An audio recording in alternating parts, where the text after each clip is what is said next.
Aljo, gang.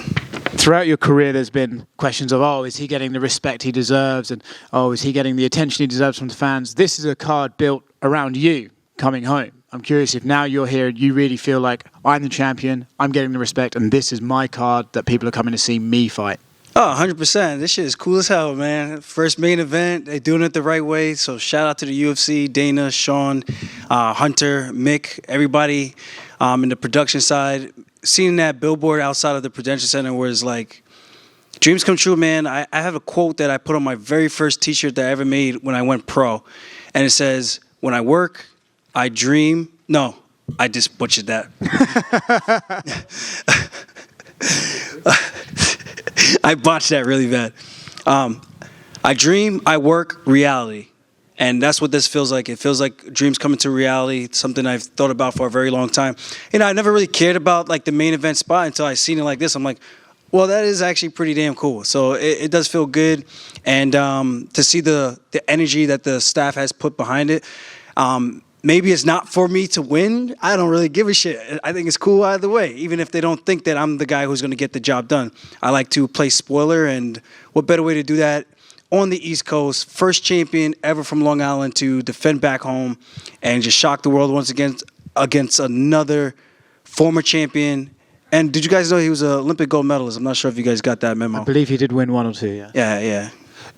You said that you feel like it's all built, but not necessarily for you. I'm curious, do you think they're kind of rooting against you behind the scenes here?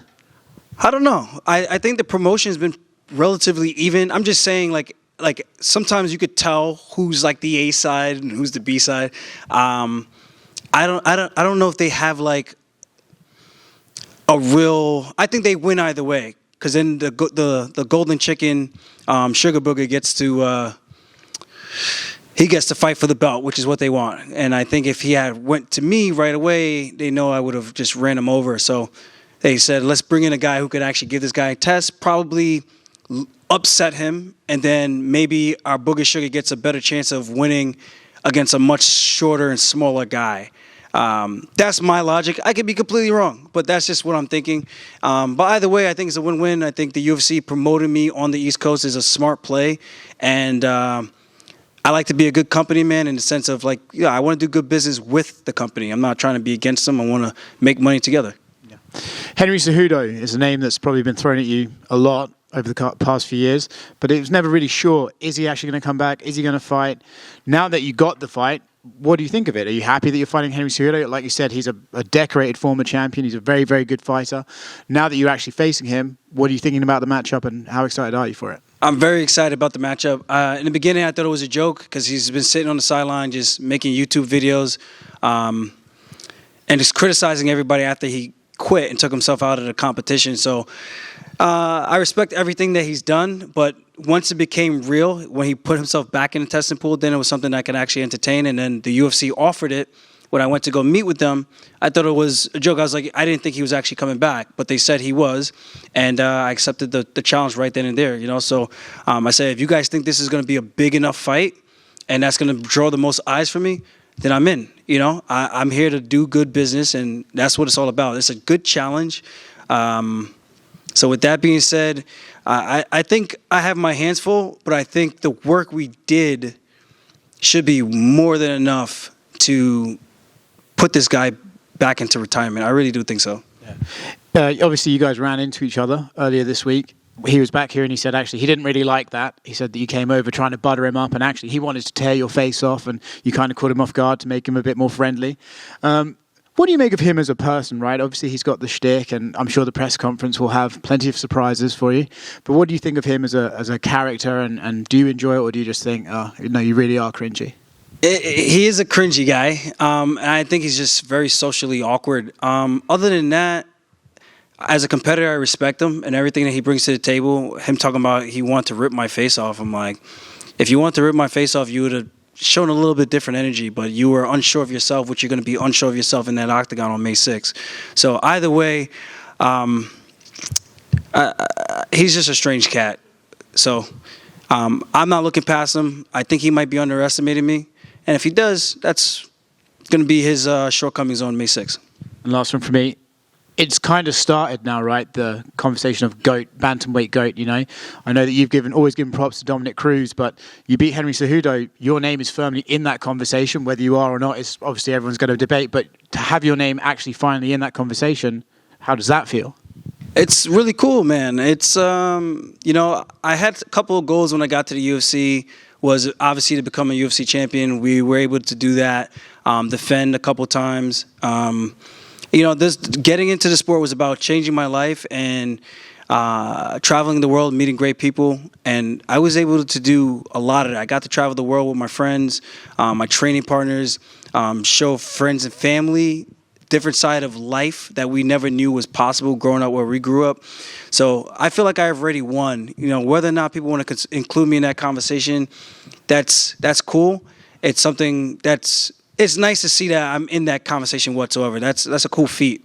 But at the end of the day, I got to win for anything like that to really be a serious conversation. I still look at Dom, and I think we're all chasing his record. Because I think when the UFC brought over Strikeforce, all their wins were counted towards UFC wins. So why aren't the WC wins counted for UFC wins as well? So in my book, we're all chasing Dominic Cruz. Yeah, you could say Henry beat Dominic Cruz, but he beat him on short notice. You know, I'm not trying to take anything away from Henry. He beat who they put in front of him. The same thing I've done over the years. But this would be a great opportunity for me to solidify myself as one of the best to ever do it. I'm already tied for most wins in the bantamweight division. Should be the highest, but they kind of gypped me on the Renan Barão fight because it was a catchweight. The week of the fight, they changed it to a catchweight from a bantamweight fight. And I got robbed of a win that should be in the win column for bantamweight. So I should have 14 wins, but instead I have 13 for bantamweight, but total 14. So with that being said, life's good. Beating Henry Cejudo, being in that conversation, that's just icing on the cake. And I can't wait to take that cake and just smash it all over Henry's face. Aldo, going back to the encounter you guys had in the lobby, what did you think of like what he was saying? Like he's telling you had a really good camp and like things like that. Like some of that stuff seems kind of obvious, right? I think it goes without being said or needing to be said. I don't need to tell someone I had a really good camp. You know, like I would hope so. I'm not gonna say, yeah, man, camp was really rough, man. I stubbed my toe. I couldn't get out of bed one morning. I was really tired. I felt sore from the workout. I didn't do that ice bath I should have did. It's like, okay, this is what I'm talking about when he could be a little awkward. I'm like, I don't know how to respond to that. You had a really good camp. I'm like, all right, I think you did. I hope you did, because that is what we're about to do. We're about to fight, and I hope we both properly prepare to give the fans a good show. With that being said, I just think he's just a strange bird, man. He's just a strange bird. Yeah, and how was your preparation? Obviously, they wanted this fight a little bit earlier. You had the health issues you were just kind of taking care of. When did you know, like, I'm feeling to where I want to be to do this fight? I mean, honestly, BioAccelerator wanted me to take 3 months off. I was like, dude, I got to fight in like 10 weeks. I don't think there's time to take 3 months off to fully heal everything up and do the full extensive rehab. But they said, trust your body, listen to the everything. The stem cells are going to work.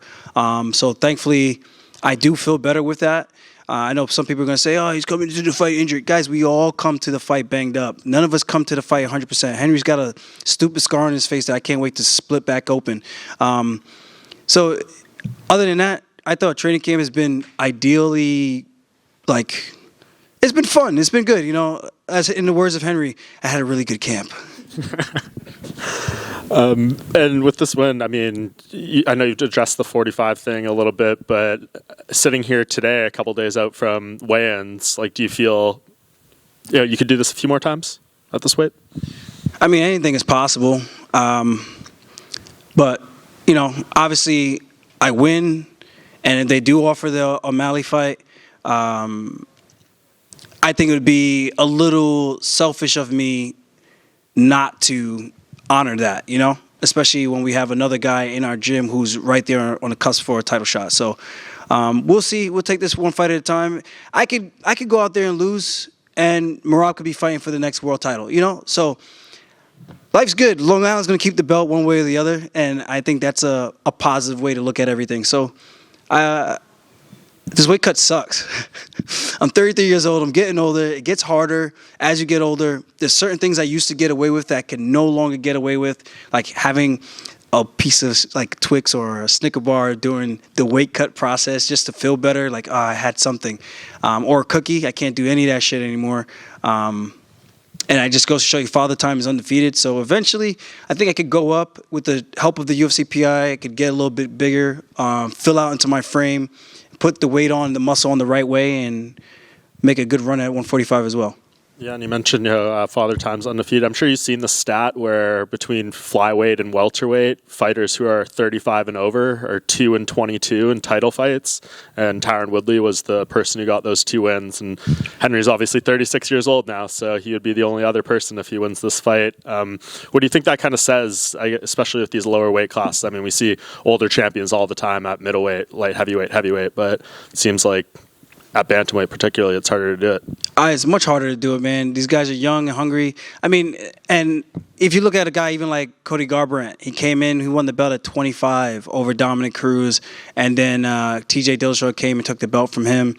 So it's harder to keep that belt than it is to get it, so to speak. And a lot of those guys who do get the belt are getting it while they're young. Jan was young when he got the belt. Garbrandt was young when he got the belt. Dominic Cruz was young when he got the belt. Henry Cejudo was younger. I want to say about 4 years, maybe 5 years younger when he got the belt originally at 125. So I think it's harder to do it as you get older. I'm not that much younger than the guy. With that being said, I like those statistics, and I want to keep that going in the right direction. So let's make it 2 for 29. Aljamain, in front of you here. It's an interesting kind of a thing because there's been a lot of talk of if Henry were to get the result, he'll just go up and he'll fight Volkanovski immediately. But I feel like they would probably make you do one at featherweight before you get the fight. I don't know. I think it depends on how I get it done. Yeah, I think I go out there and smash this guy and make it look easy. It's never easy, but if I can make it look easy, I think there's an argument to be made that I earn my keep. Setting the record, I mean, why not? Unless the O'Malley fight is really something that they really want to do next. But it all depends on the fight. I think they kind of change and pivot based on the performances to make sure that their guy gets the I don't want to say the easiest path, but a better path to success. And you feel like you're not their guy at the moment? I got a style that's different. O'Malley's got a really fun style, if I'm being honest. He knocks guys out. He's pretty much predominantly a stand-up fighter. And I think the fans and the casuals out there, they would prefer to watch that. That's why it's ideal for guys like me, even Henry, Marab, and all of us when we're doing our YouTube channels and things like that to educate the fans on the grappling so they understand that aspect of it and see that there's more to MMA than just the stand and bang. We mix it up and we do it well and we make it exciting as well. So with that being said, hopefully I can shift that narrative and the general fan base will start to come around more to grapplers. I'm not talking about grappling, take the guy down, just lay on the guy. I'm talking we take him down, we're looking for punishment, we're looking to pass guard, we're looking to submit, we're making it active. And I think that's what grappling is missing, where you see some guys that come in and they'll just keep you against the cage, or they won't even throw any knees. They would just keep you against the cage. Kind of like that, what's that, Sabatelli kid? Yeah, that kid who he had how many takedowns and did dick. You know what I mean? It was just super weird to watch. It's like you're in a dominant position. You're not going to punch the guy. Are you in a wrestling match or are you in a fist fight?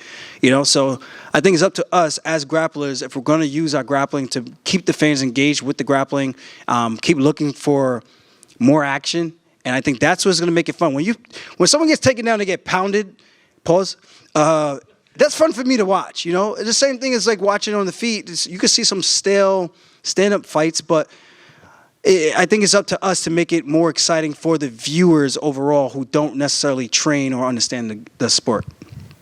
Thank you. Hey, Aljo, over here. So, 238, UFC 238, that's when Henry won the belt. You were also on the card with Henry. Have you been envisioning this fight for a long time? Yes and no, because I wasn't sure if he was going to be I just wasn't sure if he was going to be the champ for that long because I had questions about Marlon. Yeah, he knocked me out, but I had questions about him in terms of his overall package. Yeah, he's very dangerous in that first round. Henry was able to weather that storm and come back and get a nice, emphatic win. So good for him. I wasn't sure what his goals were. I just felt like he was always a little too small for the weight. I thought that was a favorable fight in the sense of height. Yeah, he's still dangerous. He's a much bigger guy in Moraes. But he slowed down, and I think with us, it's going to be a little bit more difficult for him to run into guys who are going to slow down that are also going to be a lot bigger than him and can actually grapple. So with that being said, I haven't been thinking about him like that, and he retired shortly after, not much longer after that. So here we are now, get the opportunity to fight an Olympic gold medalist, two-division champion, and this is going to be a memory in my life that I'm never going to forget. And in your two's meeting in the hallway the other day in the hotel, you kind of got your first chance at a little face-off during fight week. How did you feel like you guys sized up against each other? I just got to remember how small he is, you know? And, yeah, he can be small, but he's dangerous. He's a very technical, very smart guy, cerebral. He's going to have a good game plan, him and his team. But it's up to me to show that my YouTube channel is better, and we break down fights a lot better. And I look forward to doing that on May 6th. And then last one from me, Aaron Rodgers, the Islanders, the Mets, New York City sports is on fire. And now you're headlining a card right next to the city. How does it feel, man, to be the center of the city's sports talk? It's a blessing. It truly is. I don't take this life for granted whatsoever. That's why even after fights, I like to take some time to smell the roses because you get so entrenched in the work that you forget that life is still going on. People still have events and occasions, and it would be nice to be able to catch up with friends and family and things like that before you're an old man and you don't get to enjoy anything that you work so hard to build. And that's truly how I try to live my life. And MMA has taught me that. Wrestling has taught me that, but MMA has really taught me that because this game could be very unforgiving. One moment you could be on top of the world, one loss can change everything, and you could feel like a complete loser for some people in their minds. So it's up to us to keep it in perspective that this is just a small part of our life. It's a small phase, and we could do anything we put our minds to. And that's what this is all about. How much work you put in is going to be the sacrifice that you get and what you're going to reap out of that. So being in this position, New York's they just won, big game in the playoffs, which hasn't happened in a very long time. And I want to keep that winning streak going. And on May 6th, I plan on doing such. Aljo over here on your left. You've been fighting at the top of the division for the last few years, in arguably the best division in the UFC. Going against Henry, stylistically, what kind of different challenges he offer, maybe in a different way to other guys you've competed against? I think Henry just has better anti-wrestling. In the sense of his wrestling is going to be sound. He's going to know how to hit a wizard. He's going to know how to keep wrist control. He's going to know how to fight in those positions. And I think I do it just as well, probably better, because I utilize that a lot more in the fight. So with that being said, he's going to be explosive. He has really good feints. I know he likes to chop down the legs on guys that move a lot. He's going to have a hard time with the reach.